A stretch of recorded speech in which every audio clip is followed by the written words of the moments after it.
পরপর বিয়েবাড়ি, প্রথমে আইবুড়ো ভাতের পালা, তাই ঝটপট একটু রেডি হয়ে নেওয়া। ব্যস্ততা ছিল চূড়ান্ত, তাই ভালোভাবে ভিডিও করেও উঠতে পারিনি।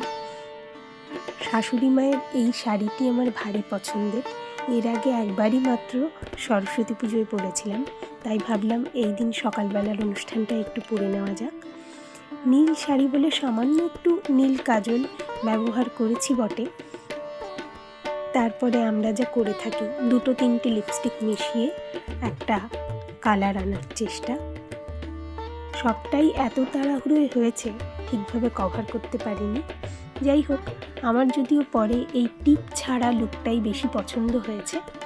এই সিলভারের ভীষণ সুন্দর দুলটি আমাকে আমার দাদা রাজুদা দিয়েছে, ওই জন্যই ওটার সঙ্গে ম্যাচ করে এই হারটি বানানো।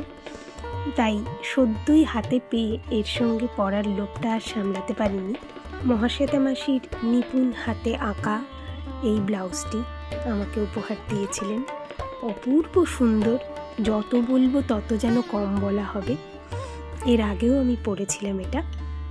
মানুষটা যে কী গুণী সে বোধহয় আমার বলার অপেক্ষা রাখে না।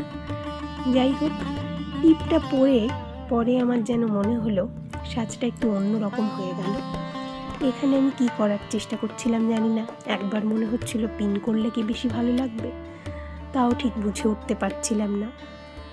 যাই হোক, মোটামুটি এইভাবেই রেডি হয়ে থাকা। নির্ধারিত সময়ের বেশ খানিকটা আগেই রেডি হয়ে গেছিলাম, তাই বোঝার চেষ্টা করছিলাম চুলটা খুললে ভালো লাগবে না বাঁধলে। যদিও পরে আমি বেঁধেই নিয়েছিলাম এবং তখন মনে হয়েছে চুল যদি ওভাবে উঁচু করে বাঁধা থাকে তাহলে লিপস্টিকের কালারটা আমার যদি একটু ব্রাউন ঘাসা, একটু নিউড হতো তাহলে আরও বেটার লাগতো।